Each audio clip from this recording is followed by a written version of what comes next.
যে নারী বা পুরুষকে আপনি বিয়ে করেননি তার পেছনে বিনিয়োগ করা মানে আপনার শক্তি ও অর্থের অপচয়।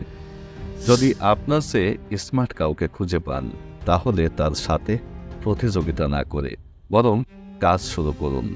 তার কাছ থেকে শেখার চেষ্টা করুন।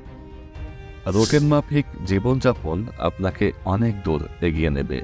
তাই জীবনকে নিয়ে অতিরিক্ত চিন্তা না করে শৃঙ্খলাপূর্ণ জীবনযাপন করুন। জীবন সেভাবেই চলবে যেভাবে আমরা জীবনকে পরিচালিত করব। তাই হতাশা থেকে মুক্তি পেতে চাইলে নিজের লক্ষ্যের প্রতি অবিচল থেকে কাজ করে যান। জীবনকে সব সময় অভিযোগ করা বাদ দিন। যা করা দরকার তা করে ফেলুন। দেখবেন দিন শেষে আপনি সুখী হবেন। যার কাছে আপনার কষ্টের কোনো দাম নেই, তার কাছে নিজের কষ্টের কথা কখনোই বলতে যাবেন না। কারো প্রতি অতিরিক্ত নির্ভরশীল কখনোই হবেন না। অতিরিক্ত মিষ্টি প্রকৃতির হবেন না, তাহলে যে কারো পেটে চলে যেতে পারেন। যাদের কাছে আপনি অপশন, তাদের কাছে বারবার গিয়ে নিজেকে তুচ্ছ করবেন না।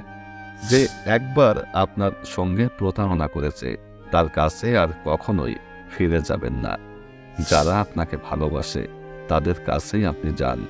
যারা আপনাকে কষ্ট দেয় তাদের কাছে নিজেকে ব্যাখ্যা করা বা প্রমাণ করা কিছু নেই। সবসময় নিজের প্রাইভেসি রক্ষা করুন। নিজের গোপন কথা অতিরিক্ত শেয়ার করবেন না।